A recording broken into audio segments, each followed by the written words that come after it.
Here you can see I've entered the program. It's the syntax of my assembler is a little bit different, so this might look different than yours. I will do this, or I won't do that. Okay, I won't put it in uppercase for you because I can't right now. But otherwise, unless I type something wrong here, it should be the same program.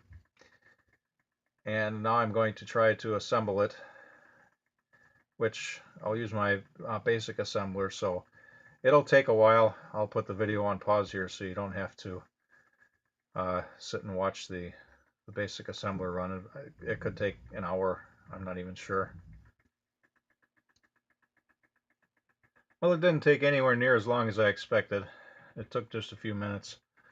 Probably wouldn't have been excruciating to watch, so either way, let's see how the code runs.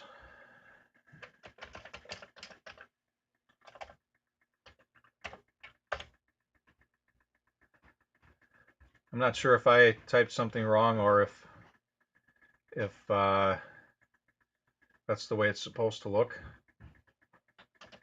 But that's it. It returned to basic. Obviously, I used SYS. I have no familiarity with the USR command. I'd have to look up in a book how to even use it, but I can, from a basic program, assuming this basic program doesn't clobber the assembly, I can probably do this all day long here.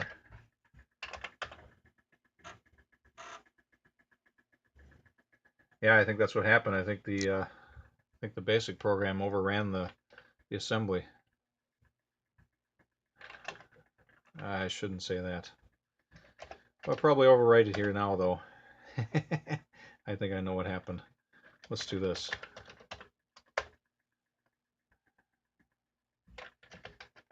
See if that code survives. It does not. No big deal. Let's write a quick basic program here. See if I can type one-handed.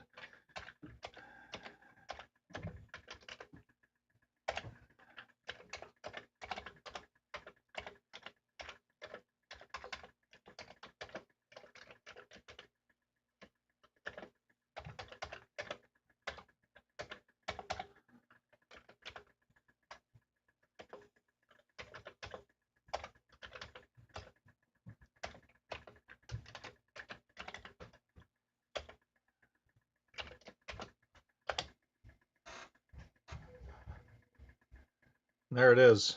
Obviously, the assembly code returns to basic because the basic goto command executes.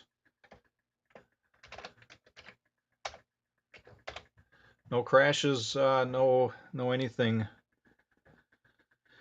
out of the ordinary except for those graphic characters after the question mark.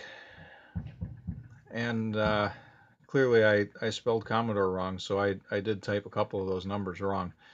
In my assembler, I have no provision for entering strings of numbers like in that program.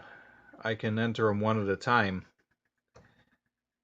I have never run into a situation where I had to do that, so I guess that's why I never implemented anything like that, or at least I haven't done it enough to matter.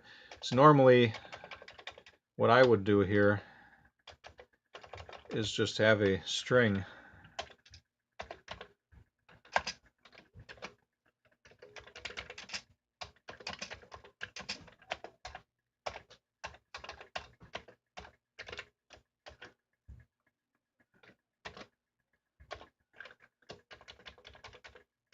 like that. And of course, if this were my program, I would null terminate the string and do away with the buffer length business.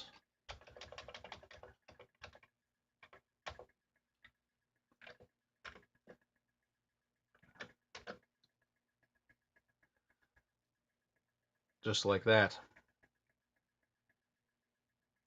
And that should have the desired effect. It'll ask where's the Commodore and return to basic. So I'm not sure what to say. the code works. I'm not sure what's happening with your assembler, why yours crashes. I don't know if you entered everything the way that you posted. That should work, as you can see here. So let me know what you think.